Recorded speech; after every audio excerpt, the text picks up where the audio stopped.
Good morning students. बच्चों, आज हम माध्य निकालना सीखेंगे और आज पहले हम शुरू करते हैं अवर्गीकृत आंकड़ों का माध्य ज्ञात करना। ये हमने क्लास 9th में भी किया था। क्लास 10th में इसको रिवाइज़ कर लेते हैं, इसके टाइप को, क्योंकि 1 नंबर में ये क्वेश्चन पूछा जा सकता है। ठीक है, तो अवर्गीकृत आंकड़ों का माध्य ज्ञात करना। तो इसमें प्रश्न एक है, आंकड़े दिए हुए हैं 8, 9, 5, 6, 7 का माध्य ज्ञात करो। तो नॉर्मली जैसे कि कोई भी हमने टेस्ट दिए हैं, 5 अलग अलग टेस्ट दिए हैं, उसमें ये हमारे मार्क्स हैं 10 में से, तो इसका एवरेज हमें बताना है। माध्य क्या होता है? एवरेज। तो इसका माध्य को हम दिखाते हैं x बार, और अवर्गीकृत आंकड़ों के लिए इसका फॉर्मूला है x बार बराबर सिग्मा xi बटे n, यानी सभी आंकड़ों का योगफल बटे n। ये मैंने आपको पहले भी बताया है कि सिग्मा यानी जितने भी हमारे पास आंकड़े हैं उन सबको प्लस करना। तो ये इसका फॉर्मूला है x बार यानी माध्य बराबर सिग्मा xi बटे n। तो xi कौन कौन से हमारे? x1 ये है, x2 ये, x3, x4, x5, इन सब एक्सिस को हमें प्लस करना है। तो बराबर फॉर्मूला लिख दिया, इसमें वैल्यू पुट करेंगे 8 + 9 + 15 + 6 + 7 बटे n का n होता है आंकड़ों की संख्या। तो आंकड़े कितने हैं? 5 हैं, तो बटे 5। जब हम इनको प्लस करेंगे तो इनको प्लस करके देख लेंगे कितना आएगा। तो ये प्लस करके आएगा 35। तो 35 बटा 5। 5 से 35 को भाग करेंगे, 5 सत्ते 35। तो जो हमारा माध्य आया है वो बराबर आया है 7। ठीक है, इसी तरह से ये नेक्स्ट क्वेश्चन है, एक बल्लेबाज ने 5 मैचों में 32, 42, 51, 23 और 77 रन बनाए। रनों का औसत ज्ञात करो। तो नॉर्मल क्वेश्चन है वही। तो सबसे पहले लिखेंगे हम फॉर्मूला x बार बराबर सिग्मा xi बटे n। अब इसमें xi यानी सारे आंकड़ों का योगफल। तो आंकड़ों में पहले मैच में 32 रन है प्लस 42 प्लस 51 यानी सभी रनों का योगफल 23 प्लस 77, और कुल आंकड़ों की संख्या है ये 5। यहाँ से भी हमें पता चल रहा है 5 है, तो 5। इन सबको जब हम प्लस करेंगे तो ये आएगा 225, 225 बटे 5। 5 से जब हम इसको डिवाइड करेंगे तो ये आ जाएगा 45। तो जो रनों का औसत है, जो एवरेज है, वो है 45। अब कह रहा है प्रथम 5 प्राकृत संख्याओं का औसत ज्ञात करो। इस तरह के क्वेश्चन 1 नंबर में पूछे जा सकते हैं। तो सबसे पहले तो हमें पता होना चाहिए प्राकृत संख्याएं क्या होती हैं। तो प्रथम 5 प्राकृत संख्याएं कौन कौन सी हैं? प्राकृत संख्याएं होती हैं जो 1 से शुरू होती हैं, यानी 1, 2, 3, 4, 5, 6, 7, ये जो 1 से शुरू होती हैं वो हमारी प्राकृत संख्याएं होती है। तो प्रथम 5 प्राकृत संख्याएं 1 से शुरू हैं, तो 1, 2, 3, 4 और 5 ये होगी। तो फॉर्मूले में कैसे लगाएंगे? x फॉर्मूला लिखेंगे पहले, x बार बराबर सिग्मा xi बटे n। पांचों प्राकृत संख्याओं को प्लस कर देंगे, 1 + 2 + 3 + 4 + 5 और बटे प्रेक्षणों की संख्या। 5 संख्याएं हैं, इनको जब हम प्लस करेंगे तो ये आ जाएगा 15। 15 बटे 5। 5 से जब 15 को भाग करेंगे तो ये आएगा 3।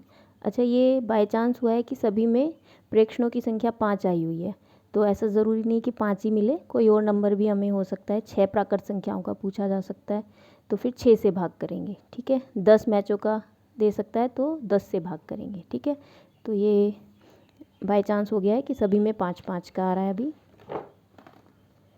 अब जैसे कह रहा है कि प्रथम 5 अभाज्य संख्याओं का औसत ज्ञात करो। औसत का मतलब भी माध्य ही होता है। तो इसमें पहले अभाज्य संख्याएं वे संख्याएं होती हैं जो केवल अपने आप से विभाजित होती हैं, या कह सकते हैं जिनके 2 ही गुणनखंड होते हैं, एक सम संख्या और एक 1। तो प्रथम अभाज्य जो 5 संख्याएं हैं वो हैं 2, 3, 5, 7 और 11। तो अब इनका माध्य निकाल लेते हैं। उसी तरह से माध्य बराबर सिग्मा xi बटे n बराबर 2 + 3 + 5 प्लस 7 प्लस 11/5। अब जब हम इन सबको प्लस करेंगे तो ये आ जाएगा 28 और बटे में 5। 5 से जब इसे भाग करेंगे तो ये आ जाएगा 5.6। तो प्रथम 5 अभाज्य संख्याओं का औसत कितना है? 5.6। इसी तरह से क्वेश्चन है प्रथम 10 पूर्ण संख्याओं का माध्य ज्ञात करो। तो इसमें पूर्ण संख्याएं कौन सी होती हैं? अभी हमने प्राकृत संख्याएं समझी, तो ऐसे ही पूर्ण संख्याएं क्या होती हैं? तो प्रथम पूर्ण संख्याएं हमारी प्रथम 10 पूर्ण संख्याएं हैं हमारी। पूर्ण संख्याएं 0 से शुरू होती है। 0, 1, 2, 3, 4, 5, 6, 7, 8 और 9। प्राकृत संख्याएं होती हैं 1 से शुरू और पूर्ण संख्याएं शुरू होती हैं 0 से। ठीक है, अब इनका माध्य ज्ञात करेंगे हम। तो माध्य x बार बराबर सिग्मा xi/n। इन सबको हम प्लस कर देंगे। आंकड़ों का योगफल 6 + 7 + 8 + 9। चूँकि आंकड़ों की संख्या इसमें 10 है तो भाग करेंगे हम 10 से। तो ये आ जाएगा 45 और अपॉन 10। 10 से हम इसे भाग करेंगे तो ये आ जाएगा 4.5। तो प्रथम 10 पूर्ण संख्याओं का माध्य कितना है? 4.5। इसी तरह से एक क्वेश्चन है, ये बाद में लिखा गया, पहले समझ लेते हैं इसको। प्रथम 5 विषम संख्याओं का माध्य ज्ञात करो। तो प्रथम 5 विषम संख्याएं, फॉर्मूला है हमारा सिग्मा x/n। प्रथम 5 विषम संख्याएं, तो देखो 1 है विषम संख्याएं। विषम संख्याएं वे होती हैं जो 2 से पूरी तरह से विभाजित नहीं होती। 1 + 3 + 5 + 7 + 9/5। अगर कहता प्रथम 3 तो हम लिखते 1, 3, 5। ठीक है, तो इसमें आ जाएगा, इन सबको प्लस करोगे 25/5। तो प्रथम 5 विषम संख्याओं का माध्य कितना आएगा? 5। विषम संख्याओं के लिए एक बड़ा ही अच्छी सी ट्रिक है। अगर प्रथम 3 संख्याओं का निकालेंगे तो उनका माध्य 3 होगा। 5 विषम संख्याओं का माध्य होगा 5।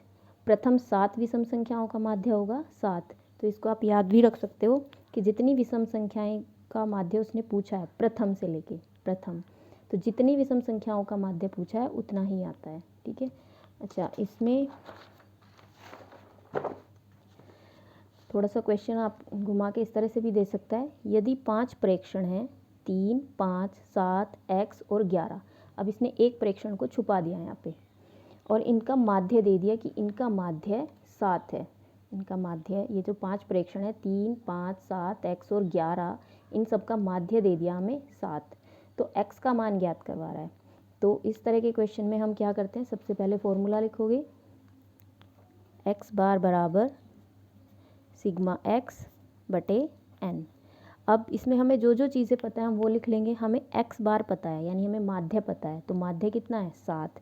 तो हम x बार की जगह लिखेंगे 7 बराबर सिग्मा x, सारे आंकड़े जोड़ देंगे, 3 + 5 + 7 + x और +11 और बटे 5। अब इसमें 11, 7, 5 और 3 इनको प्लस कर लेंगे, लेकिन ये विषम पद है अलग तरह का, इसे प्लस x करके लिख देंगे। तो ये आ जाएगा सबका प्लस करके 26 और x/5। ठीक है, तो 7 को हम लिख देंगे 7/1 बराबर में है 26 + x/5। क्रॉस मल्टीप्लाई करेंगे, वज्र गुणा 7 की 5 में गुणा होगा, 7 × 5 = 35। 1 की इस पूरे में गुणा होगी 26 + x में, चूँकि 1 से गुणा पर कोई फ़र्क नहीं पड़ता, तो ये ऐसे ही आ जाएगा 26 + x। अब इस 26 को इधर पक्षांतर कर लेंगे तो 35 पहले से है, 26 उधर से आएगा तो माइनस हो जाएगा इधर आके, बराबर x। 35 में से 26 माइनस करोगे 9 बराबर x, यानी कि आपका x बराबर आ गया 9। तो वो जो आंकड़ा उन्होंने नहीं दिया था उसका मान हमने निकाल लिया। ये कितना आया? 9। इसी तरह से एक प्रश्न और है, यदि 5, 9, x, 17 और 21 का माध्य 13 है तो x का मान ज्ञात करो। तो इसमें भी हमें एक आंकड़ा छुपा दिया उसने, x के रूप में दे दिया है। तो सबसे पहले लिख लोगे इसका फॉर्मूला सिग्मा xi/n। मान रखो x बार हमें इस बार दिया हुआ है 13, तो इसकी जगह लिखेंगे 13 बराबर 5 + 9 + x प्लस 17 प्लस 21 बटा आंकड़ों की संख्या है 5। 13 को हम 13/1 लिख लेंगे। इन सबको जब हम प्लस करेंगे 5, 9, 17 और 21 को, तो ये आ जाएगा 52 और प्लस में आ जाएगा x/5। वज्र गुणा करोगे, 13 की 5 में गुणा होगी, 13 गुणा 5, 1 की 52 प्लस x में होगी, चूँकि 1 से गुणा करने पर कोई चेंज नहीं आता तो 52 plus x as it is आ जाएगा। 13 पंजे 65 बराबर 52 प्लस x। अब इस 52 को इधर पक्षांतर कर लोगे तो 65 माइनस 52 बराबर x बचेगा उधर। 65 में से 52 माइनस करोगे 13, तो ये हमारा x का जो वैल्यू आएगी ये आ गई हमारी 13। ठीक है, तो एक टाइप हो गई। अच्छा, इसमें इस तरह का प्रश्न पूछा जा सकता है। ये सारे आपके 1 नंबर में ही पूछे जाने वाले प्रश्न हैं। 20 संख्याओं का माध्य 18 दे दिया है। कह रहा है 20 कोई भी संख्या है, उनका माध्य मीन 18 है, औसत। यदि प्रत्येक संख्या में 2 जोड़ दिया जाए तो नया माध्य क्या होगा। तो इसको आप याद रखोगे कि यदि प्रत्येक आंकड़े में से एक समान संख्या घटाई जाए, जोड़ी जाए, गुणा की जाए या भाग की जाए तो नया माध्य में भी वही चेंजेस होंगे।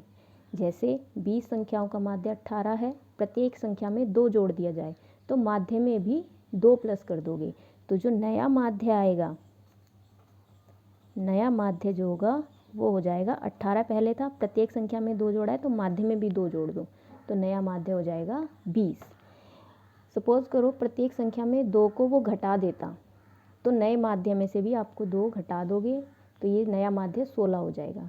गुणा कहता कि प्रत्येक संख्या में 2 से गुणा की गई है, 2 के अतिरिक्त कुछ भी हो सकता है, 3 से, 5 से, 8 से, उतनी ही संख्या की गुणा आप माध्य में कर दोगे। तो अगर प्रत्येक संख्या में 2 से गुणा करता तो नए माध्य में भी 2 से गुणा कर दोगे, 18 दूनी 36।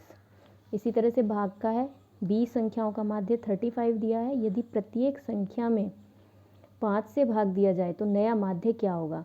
तो प्रत्येक संख्या को 5 से भाग दे रहा है तो माध्य को भी आपको 5 से भाग दे के नया माध्य मिल जाएगा। तो ये बड़ा ही इंटरेस्टिंग सा है और 1 नंबर में पूछा जा सकता है, तो इसको अच्छे से समझ लोगे। नया माध्य 5 से भाग दे दो तो ये आ जाएगा 7। तो जो नया माध्य आएगा वो कितना आएगा, 7। तो ये हमारे कुछ प्रश्न थे जिसमें हमने अवर्गीकृत आंकड़ों के माध्य निकाले और कुछ इसके ऊपर आधारित एप्लीकेशन देखी। ठीक है, तो इसको अच्छे से तैयार कर लोगे। All the very best.